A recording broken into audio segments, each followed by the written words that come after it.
इतनी important position पे हैं, सब आपके पीछे भागते होंगे कि सर टैक्स जमा कराना है, कैसे जमा कराएं, पता ही नहीं है टैक्स कैसे जमा कराते हैं। वो लॉयर है, वो इतने कागजात मांग लेता है कि हम बाद में परेशान हो जाते हैं कैसे जमा करवाएं। आसान हल बता दें कैसे जमा करवाएं। आसान हल ये है, वैसे ये जो टैक्स लॉज हैं पूरी दुनिया में ही बड़े कॉम्प्लिकेटेड हैं और आप सुन के हैरान होंगे कि जो बहुत क्वालिफाइड लोग भी हैं वो अपना टैक्स रिटर्न खुद फाइल नहीं कर सकते बिकॉज ऑफ टेक्निकलिटीज़ जी। और ये टेक्निकलिटीज़ इस तरह है कि ये ऐसा महसूस होता है कि ये जानबूझ के बनाई गई हुई हैं इस वजह से कि इसमें लोग गलतियां करें और जब उसमें गलती हो फिर उसको पकड़ा जाए कि आपने ये गलती की है, इसको आपने इस रकम को इस कॉलम में दिखाना था, उस कॉलम में नहीं दिखाया, आपने इसको इस तरीके से वर्कआउट करना था, वो वर्कआउट नहीं किया, तो फिर इस तरीके से वो जो है उसके केसेस को उलझाव पैदा किया जाता है और फिर उसमें उससे मज़ीद टैक्स लिया जाता है। ये कॉम्प्लिकेशंस हैं। अब अभी आपने जो बताया कि जी आपकी जो लाहौर टैक्स बार और उन्होंने सब ने इसको कहा है कि डेट एक्सटेंड की जाए, इसमें Lahore tax bar, Pakistan tax bar, Karachi, सारी बार्स ने, आलमोस्ट सारी चैम्बर ने, फेडरेशन ने ये गवर्नमेंट से रिक्वेस्ट की है कि इसको 15 तारीख से और आगे बढ़ाया जाए। उसकी वजह क्या है? उसकी वजह नंबर 1 तो ये है कि ये जो रिटर्न का फॉर्मेट है ये हर साल गवर्नमेंट इंट्रोड्यूस करवाती है। अच्छा, हर साल नया फॉर्म होता है। क्यों? इस वजह से कि लॉ में चेंज आ जाती है। हर साल बजट जो आता है तो लॉ में चेंज कर दी, किसी को टैक्स लगा दिया जाता है, किसी को एग्जम्पशन दे दी जाती है, इस वजह से। अच्छा, अब ये लॉ में ये है कि 31 दिसंबर तक जो है वो एक रिटर्न का फॉर्मेट जो है वो FBR ने इंट्रोड्यूस करवा देना है। अब 31 दिसंबर की बजाय ये जो मौजूदा रिटर्न फॉर्म है ये FBR का कहना है, अगरचे वो रिटर्न फॉर्म ठीक नहीं थी, मान भी लिया जाए कि 15 जुलाई को इन्होंने ये फॉर्म इंट्रोड्यूस कराया, यानी 6.5 महीने लेट इंट्रोड्यूस कराया। एक बात।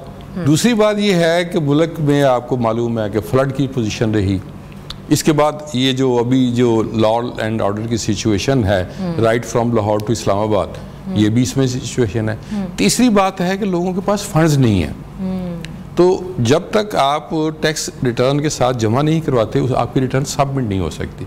तो ये एक ऐसी जेन्युइन प्रॉब्लम्स हैं जिनकी वजह से ये जो रिक्वेस्ट की जा रही है कि आप एक्सटेंड कर दें। एक बात।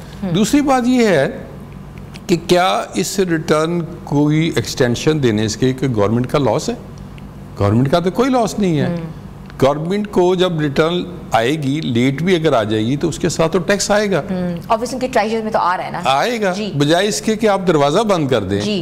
तो वो तो फिर जो आपके जो टारगेट्स हैं, पहले ही इतने शॉर्टफॉल आपका चल रहा है, 1 खरब 35 अरब रुपए का शॉर्टफॉल है, तो वो कैसे फिल होगा?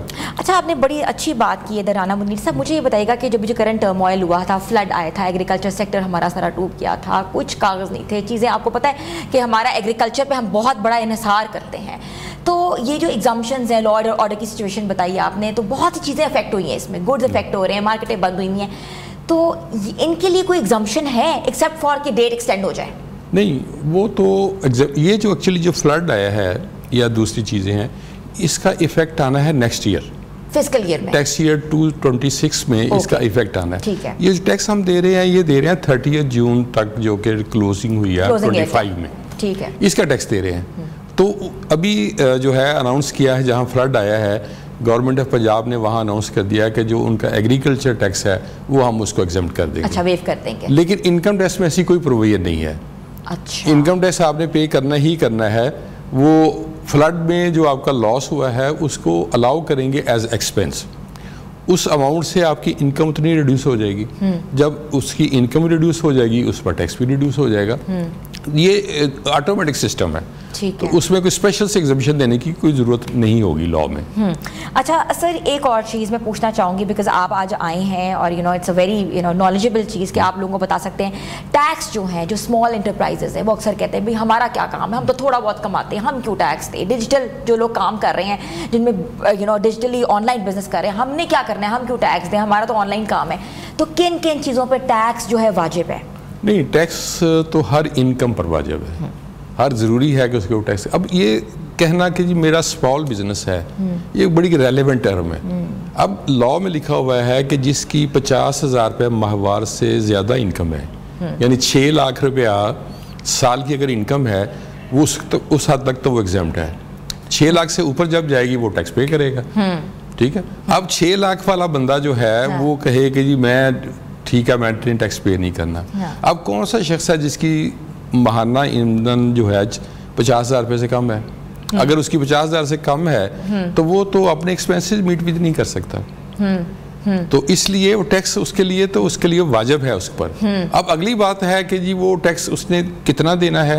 जो छोटा टैक्स पेयर है, छोटा बिजनेस है, उसके लिए छोटा टैक्स है, उसका रेट कम है, बिल्कुल ऐसे तो उसको पे करना है, तो वो करना चाहिए। अच्छा सर, जो ऑनलाइन बैठे हुए हैं, जो अपने पेजेस चला रहे हैं, जिनका सोशल मीडिया पे बहुत बड़े बड़े फॉलोअर्स हैं, उनको इनकम भी आ रही है, डिजिटली इनकम लोग कमा रहे हैं, वो अपने टैक्स के इसके दायरे में कैसे आ सकते हैं? टैक्स में दायरे में आने के लिए कोई मुश्किल काम नहीं है। उसका सिर्फ आपने आईडी कार्ड आपके पास होना चाहिए, एक आपका मोबाइल नंबर होना चाहिए। आप अप्लाई करें FBR में, विद इन नो टाइम आपको NTN सर्टिफिकेट मिल जाता है कि आप रजिस्टर्ड हो गए हैं। आप रजिस्टर्ड होके आपने जो है वो उसकी रिटर्न भी एनुअल फाइल करनी है। अच्छा, ये कोई मसला नहीं है। ठीक है। अब मसला क्या है, लोग अपना टैक्स रिटर्न क्यों नहीं फाइल करना चाहते, लोग टैक्स क्यों नहीं पे करना चाहते? उसके पीछे वजह है, एक वजह नहीं, बहुत सारी वजह है। नंबर 1 तो जो टैक्स रिटर्न फाइल शुरू कर देगा करना, उसके लिए जरूरी है कि हर साल वो सेल्स टैक्स की अपनी इनकम टैक्स की रिटर्न फाइल करे सालाना। फिर अगर उसकी सेल्स जो है सब्जेक्ट टू सेल्स टैक्स है, ठीक है, तो वो अपने आप को सेल टैक्स में रजिस्टर कराए। ठीक है। लोगों से सेल टैक्स कलेक्ट करे, और कलेक्ट करके जमा कराए। फिर उसकी monthly sale tax return file करे। ठीक है। फिर वो जब ये सारा काम उसने क्या करना है, गवर्नमेंट के लिए करना है। गवर्नमेंट के लिए जब करना है तो इसके लिए उसका बाकायदा अकाउंट्स मेंटेन करे। अकाउंट्स मेंटेन करने के लिए एक मुलाजिम रखे। जो अकाउंटेंट है वो मिनिमम आपको पता है वो 50-60 हज़ार, इससे कम नहीं मिलता। बिल्कुल वो करे। गवर्नमेंट के लिए विद होल्डिंग टैक्स कलेक्ट करे, उसका हिसाब रखे, उसके लिए जमा कराए। तो इससे क्या होगा, इससे कॉस्ट ऑफ डूइंग बिजनेस उसका बढ़ जाता है। इसलिए वो कहता है जी मेरे ये जो प्रॉफिट था मेरी जेब में आना था तो चला गया। एक बात। दूसरी बात ये है कि FBR और टैक्स पेयर जो है उसके दरमियान जो है बहुत बड़ा गैप है, लाइजन नहीं है। वो इसलिए वो जो FBR है वो कहता है जो टैक्स पेयर चोर है। और जो टैक्स पेयर है वो खौफजदा है कि मैं अगर टैक्स नेट में आ गया तो कहाँ जाएगा? नेट में आ गया तो फिर सारे नोटिस मुझे ही आने हैं, सारा लॉ जो है मुझ पर ही अप्लाई होना है, और मुझे ही बार बार जो है निचोड़ना है, नए टैक्स गुजार आने नहीं है। इस वजह से ये खौफ है। ये चाहिए कि FBR को लोगों का खौफ दूर करे और उनको बताए, उनको अवेयरनेस हो कि जी ये टैक्स पे करने से, जैसे आपने शुरू में कहा कि इससे में गवर्नमेंट की मुश्किल चलनी है, गवर्नमेंट के खर्च, इंफ्रास्ट्रक्चर बेहतर होगा, तालीम सेहत के शोबे बेहतर होंगे, और जो लोग बिल्कुल मुतवस्सित हैं उनके लिए इस पर कोई गवर्नमेंट का। सर, एक बहुत इंपॉर्टेंट सवाल है कि सन 2024 में FBR का जो रेवेन्यू कलेक्शन का हदफ था वो कितना मुकर्रर किया गया था और कितना हासिल हुआ, कितने इनकम टैक्स जो थे वो जमा हुए, कितनी रेवेन्यूज फाइल हुई थी? 2024 में तो गवर्नमेंट का जो टारगेट था वो अचीव हो गया।